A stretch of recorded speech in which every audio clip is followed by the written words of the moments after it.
وسلموا تسليما من جبريل الصلاة والسلام عليك يا رسول الله وعلى آلك وصحبك يا رحمة للعالمين. اعلیٰ حضرت امام اہل سنت بڑے خوبصورت انداز میں کہتے ہیں، صبح طیبہ میں ہوئی بٹتا ہے باڑا موڑ کا صدقے نور کا آیا ہمارا نور کا. میرے آقا کا حسن بیان کیا ہے، کہتے ہیں شمع دل مشکات تن سینہ زجاجہ نور کا تیری صورت کے لیے آیا ہے سونا نور کا. کہ یا رسول اللہ سورہ نور اللہ پاک نے آپ کا حسن ہی بیان کیا ہے. سورہ نور اس میں ہے اللہ نور السماوات والارض مثل نورہ کمشکات. اللہ آسمان و زمین کا نور ہے، اس کے نور کی مثال ایسے ہے جیسے تاک میں چراغ ایک فانوس میں، اور فانوس گویا کہ ایک چمکتا ہوا ستارہ. تو اعلیٰ حضرت نے اس کو اپنے لفظوں میں یوں بیان کیا ہے شمع دل، شمع سے مراد مصطفیٰ کا دل، شمع دل مشکات کہتے ہیں تاک کو، تو تاک ہے آقا کا جس میں اظہر. تو کہتے ہیں شمع دل مشکات تن سینہ زجاجہ نور کا تیری صورت کے لیے آیا ہے سونا نور کا. رات میں لوہے قرآنی سنے ہوں گے، دکانوں پہ لگائے جاتے ہیں برکت کے لیے، حالانکہ ان کو پڑھنا چاہیے، دیکھنا چاہیے، دیکھنے سے برکت ہوتی ہے. اگر ان کی حقیقت دیکھنا چاہیں، کتاب کا نام ہے الابریز. الابریز اس کتاب کے اندر ان حروف مقطعات کی مراد کو بیان کیا گیا ہے، رازوں سے پردے ہٹائے گئے ہیں. تو اعلیٰ حضرت نے بھی ایک راز کی بات کی ہے. کہتے ہیں دیکھو لوہے قرآنی میں آتا ہے کاف ہا یا عین صاد، جیسے الف لام میم. حضرت عبداللہ بن عباس کہتے ہیں الف سے مراد اللہ، لام سے مراد جبریل، اور میم سے مراد محمد. رب قرآن دینے والا، جبریل لانے والے، اور مصطفیٰ دینے والے. یہ ہے الف لام میم کا مطلب. تو جیسے عبداللہ بن عباس نے الف لام میم کا مطلب بیان کیا، اپنا ذوق دیا، اسی طرح میرے احمد رضا نے کہا کاف کے سو ہا دہن،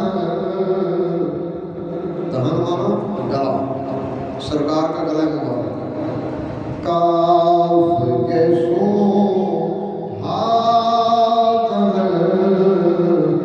یا ابرو آنکھیں عین صاد، کاف آیا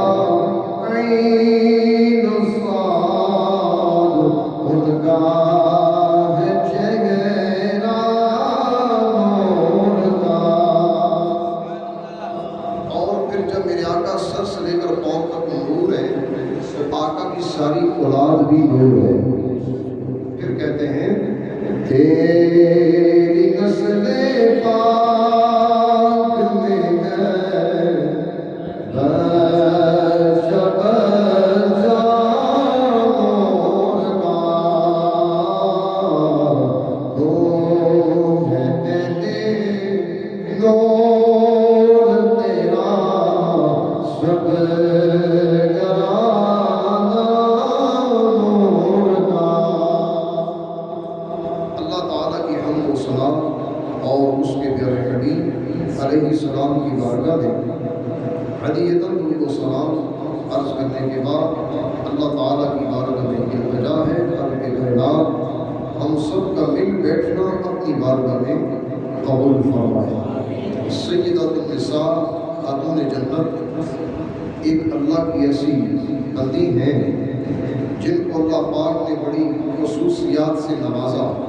اس کی وجہ کہ نبی بھی بے مثل ہیں اور ان کی شہزادی بھی بے مثال ہے. لیکن مزے والی بات یہ ہے کہ سیدۃ النساء کا نام وہ بندہ لے جس کا منہ بھی پاک ہوتا ہے، جس کا دل بھی پاک ہوتا ہے. جس کا منہ گندا ہے یا جس کا دل میلا ہے اس کو کبھی بھی اجازت نہیں ہے خاتون جنت کا نام بھی لے. مثال دیتا ہوں، اگر کسی بندے کی بیٹی ہو اور بیٹی بھی جوان ہو اور کوئی شرابی یا کوئی زانی یا کوئی بےہودہ بولنے والا اس بیٹی کا نام ہر بندے کے سامنے بیان کرے تو کیا باپ کو اچھا لگے گا؟ کون باپ ہے جو پسند کرے گا کہ میری بیٹی کا نام ہر گندا بندہ لے؟ یہ پسند نہیں کرتا. جب ہم لوگ اپنی بیٹیوں کے لیے یہ بات پسند نہیں کرتے تو میرے مصطفیٰ کیسے پسند کریں گے؟ اس لیے نام لینے سے پہلے سوچ لینا چاہیے کہ میرا منہ ہے سیدہ کا نام لینے والا یا ان کی بات کرنے والا بلا دھڑک ان کا نام نہیں لینا چاہیے. اس میں ادب ہونا چاہیے، صفائی ستھرائی ہونی چاہیے، بلکہ یوں پکارنا چاہیے کہ سیدہ ساری عورتوں کی سردار ہے، خاتون جنت یعنی جنت کی عورتوں کی سردار ہے. پھر آپ کا لقب ہے زہرا. زہرا کا معنی ہوتا ہے کلی. کلی اس لیے کہ آقا علیہ السلام اپنی بیٹی کو سونگا کرتے تھے. جب بھی قریب آتی نا تو ان کو سونگتے اور فرماتے مجھے جنت کی کلیوں کی خوشبو آتی ہے. یہ ہے سیدہ کے جسم اطہر کا کمال کہ آپ کے جسم اطہر سے جنت کی کلیوں کی خوشبو. پھر آپ کا نام ہے فاطمہ. فاطمہ کا مطلب یہ ہوتا ہے، میرے آقا نے خود بیان کیا. آقا علیہ السلام فرماتے ہیں فاطمہ کا مطلب یہ ہے فاطمہ کو اور فاطمہ کی جتنی اولاد ہوگی سب کو اللہ پاک جہنم سے دور ہی رکھے گا، جہنم سے دور رکھے گا. اس لیے ان کا نام رکھا گیا فاطمہ. فاطمہ کا مطلب یہ ہے جس کو جہنم سے دور رکھا گیا ہو. اور ایک آپ کا لقب ہے بطول. زہرا بطول. بطول کا مطلب ہوتا ہے جس کو دنیا سے پیار نہ ہو. تو سیدۃ النساء ایسی خاتون تھیں جن کو دنیا سے محبت نہیں تھی.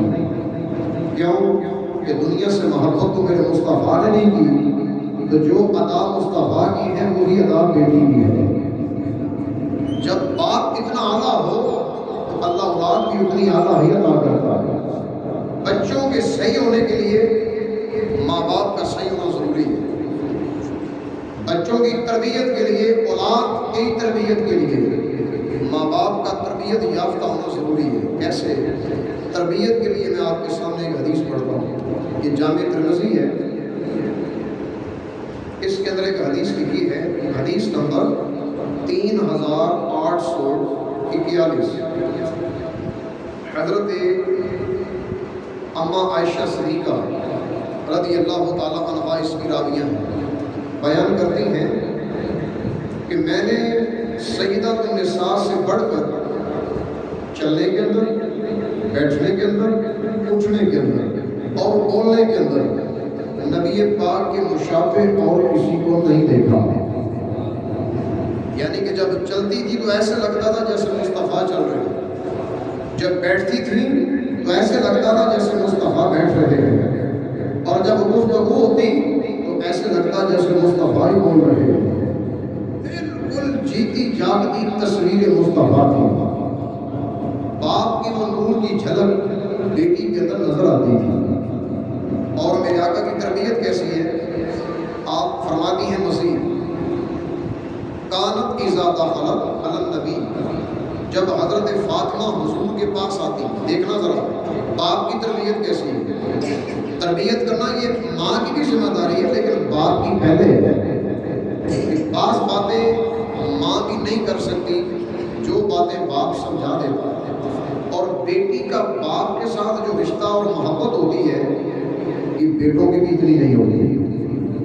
جس کی بیٹیاں ہیں نا اس کو پتا ہے کہ ایک بیٹی کا پیار اپنے باپ سے کتنا ہوتا ہے۔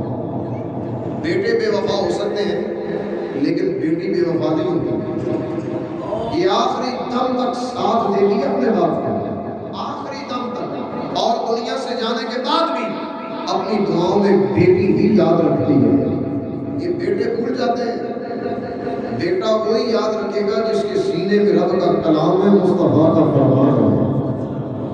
کہ جس کو تم نے عالم بنا دیا، مصلی امامت سنبھال لیا، تو 5 وقت نماز پڑھائے گا، نماز کے دوران یہ تو کہے گا نا رب اجعلنی مقیم الصلاۃ ومن ذریتی ربنا وتقبل دعاء ربنا اغفر لی ولوالدی وللمؤمنین یوم یقوم الحساب۔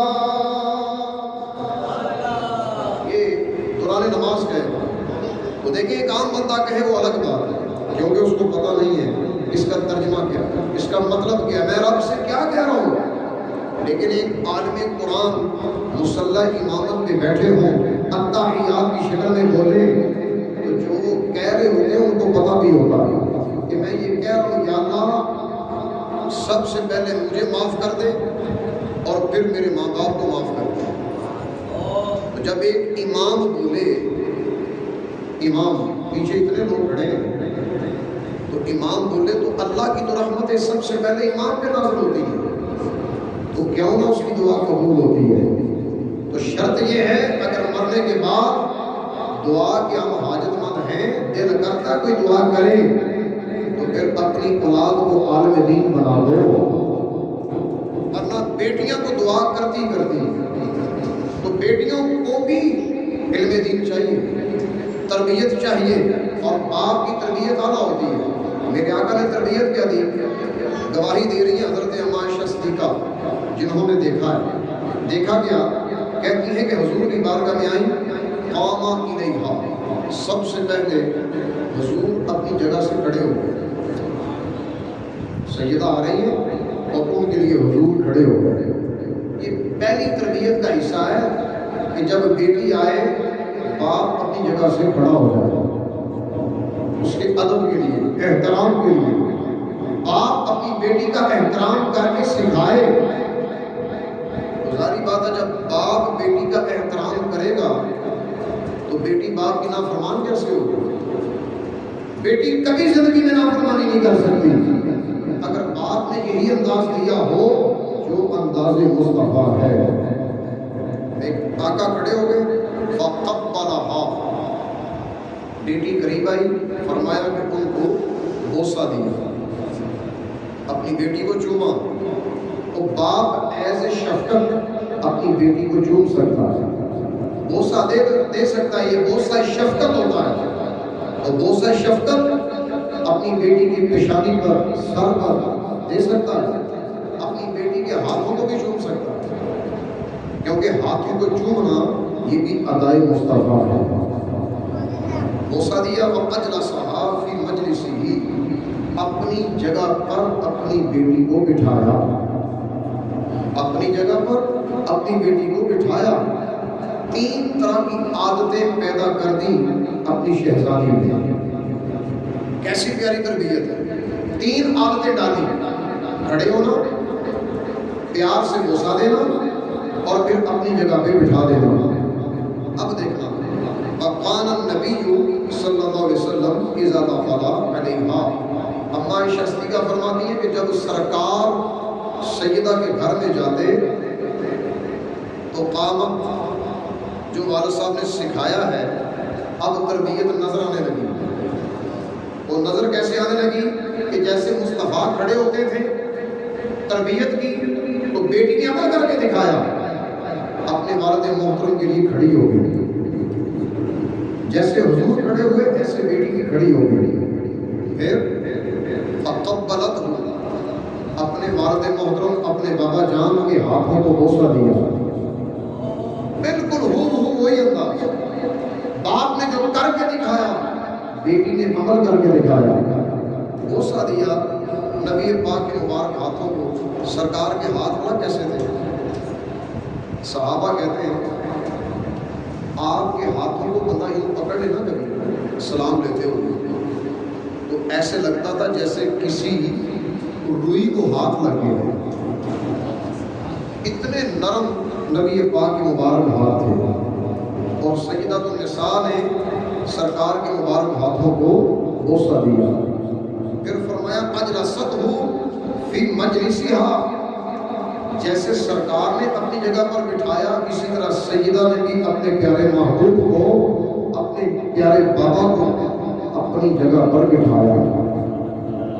کیسی تربیت ہے کہ باپ تربیت دے پورا عمل کر کے اپنی اولاد کے سامنے۔ جب اس طرح کی تربیت ہوگی تو گھر کے اندر کبھی بھی نافرمان پیدا نہیں ہوں گے۔ اگلی بات آگے چلی، فلما مرض النبی، حضرت اما عائشہ صدیقہ کہتی ہے کہ پھر آگے کیا ہوا زندگی میں، مزید آگے بیان کیا، فرمایا کہ حضور ایک دفعہ بیمار ہو گئے۔ سرکار جب بیمار ہوئے تو حضور بیماری کی حالت میں سیدہ کے پاس آئے، سیدۃ النساء کے پاس، فاقبت علیہ، سرکار کو دیکھ کر حضرت فاطمہ رونے لگی، آنکھوں میں آنسو آ گئے۔ بابا کی کیفیت دیکھی نہ گئی۔ میں نے پہلے کہا تھا کہ جو پیار بیٹی کا باپ سے ہوتا ہے، جو وفا بیٹی کی باپ سے ہوتی ہے نا، یہ اور کسی کو نصیب نہیں ہے۔ تھوڑی سی تکلیف باپ کو آ جائے بیٹی کو برداشت نہیں ہوتا۔ بیٹا اگرچہ ساری رات سویا رہے بیٹی نہیں سوتی، کیوں؟ اس کے بابا کو درد ہے۔ اور بیٹی بھی ایسی ہو جو اللہ کے نبی کی بیٹی ہو اور ادھر نبی پاک کو درد آ جائے تو بیٹی کیسے سو سکتی ہے؟ اللہ کے نبی بھی ہیں، والد محترم بھی ہیں، کیا شفیق باپ ہے۔ تو انہوں نے آنکھوں میں آنسو آگے ہونے لگے، فقبلت، اپنے بابا کو بوسہ دیا، بیماری کی حالت میں سرکار کو چوما، ثم رفعت راسها، پھر اپنا سر اٹھایا، ثم اقبت علیہ، ثم رفعت راسها فضحكت۔ نبی پاک علیہ السلام نے فرمایا فاطمہ قریب آؤ۔ جب حضرت فاطمہ قریب آئی تو ان کے کان کے اندر نبی پاک علیہ السلام نے کوئی بات کہی، حضرت فاطمہ رونے لگی۔ پھر دوسری بار جب دیکھا نا کہ یہ رونے لگ گئی ہے، دوبارہ پھر سے فرمایا فاطمہ قریب آؤ۔ فاطمہ سے کوئی اور بات کہی، فضحكت، وہ ہنسنے لگ گئی، یکدم ہاسا نکل گیا، خوشی سے ہاسا آ گیا، ہنسنا شروع کر دیا۔ حضرت اما عائشہ صدیقہ کہتی ہیں کہ میں نے پوچھا فاطمہ حضور نے کیا کہا تھا؟ نبی پاک نے کیا کہا تھا؟ آپ کے بابا نے آپ کو کیا کہا؟ کہ جب پہلی بار کہا تو آپ رونا شروع کر دیا، دوسری بار کہا تو آپ نے ہنسنا شروع کر دیا، کیا کیفیت تھی؟ کہنے لگی نہیں بتاؤں گی، جب تک میرے بابا ہیں نہیں بتاؤں گی، یہ میرے بابا کا راز ہے، آپ کو نہیں بتاؤں گی۔ پھر جب نبی پاک کا وصال ہو گیا، حضرت اما عائشہ صدیقہ کہتی ہے کہ میں پھر آئی اور آ کے میں نے کہا فاطمہ اب تو بتا دو وہ کیا مسئلہ تھا، کون سی راز کی بات تھی؟ علم سیکھنے کے اندر کون سا نقصان ہے؟ یہ اما عائشہ صدیقہ کا علم سیکھنے کا انداز تھا کہ نبی پاک نے اپنی بیٹی کو کوئی فضول بات تو نہیں کہی ہوگی، کوئی علم کی بات کی ہوگی، کوئی نیا ہی راز ہوگا، کوئی اللہ کا کلام ہی ہوگا، کوئی پیاری سی محبت کی بات مل جائے گی۔ تو بیٹیوں کے اندر، بیویوں کے اندر بھی علم سیکھنے کا درد ہونا چاہیے۔ تو علم کا درد دیا سیدۃ النساء حضرت اما عائشہ صدیقہ نے۔ درد کیا دیا؟ فرمایا کہ بیٹی اب بتا دو کہ حضور نے کیا کہا تھا۔ کہا کہ جب نبی پاک علیہ السلام نے مجھے پہلی بار کہا نا کان کے اندر، تو وہ کہا یہ تھا اِنَّهُ مَيِّتٌ مِّنْ وَجْعِهِ هَذَا۔ سرکار نے فرمایا کہ فاطمہ اس درد کی وجہ سے مجھے موت آ جائے گی، یعنی میں دنیا سے پردہ کر جاؤں گا، دنیا سے پردہ کر جاؤں گا اسی درد کی وجہ سے۔ مطلب مزید آگے صحت نہیں ملنی، زندگی کے ایام بظاہر پورے ہو چکے ہیں۔ ساری بات ہے کہ جب باپ اس طرح کی کیفیت میں ہو تو بیٹی سے برداشت کیسے ہوتا ہے؟ تو کہتی ہیں کہ جب میں نے یہ بات سنی تو مجھے رونا آ گیا، ایز اے شفقت رونا آ گیا، حضور سے رہا نہ گیا۔ میرے آقا نے پھر فرمایا عائشہ فاطمہ قریب آؤ اور سنو، قیامت والے دن جب ساری دنیا آئے گی نا تو سب سے پہلے میدان حشر کے اندر تیرا بابا تجھ سے ہی ملاقات کرے گا، تیرا بابا تجھ سے ہی ملاقات کرے گا۔ کہتے ہیں کہ جب یہ بات ہو گئی فضاحکت، تو مجھے ہنسا آ گیا کہ کیسی بات ہے کہ سب سے پہلے میرے نبی، میرے آقا، میرے بابا مجھ سے ملاقات کریں گے۔ یہ پیار ہے اپنی بیٹی سے۔ اور پھر میرے آقا علیہ السلام فرماتے ہیں جس نے فاطمہ کو ناراض کیا اس نے مجھے ناراض کیا، اور ظاہری بات ہے جس نے مصطفیٰ کو ناراض کیا اس نے اللہ کو ناراض کیا۔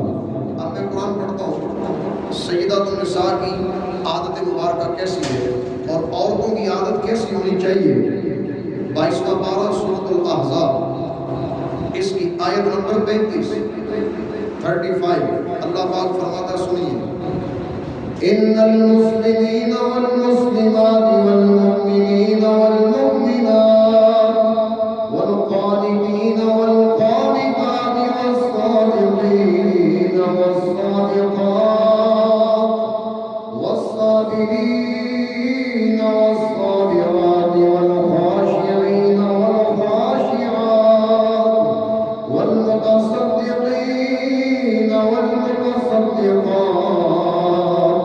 والصائمین والصائمات والحافظین فروجهم والحافظات والذاکرین اللہ کثیرا۔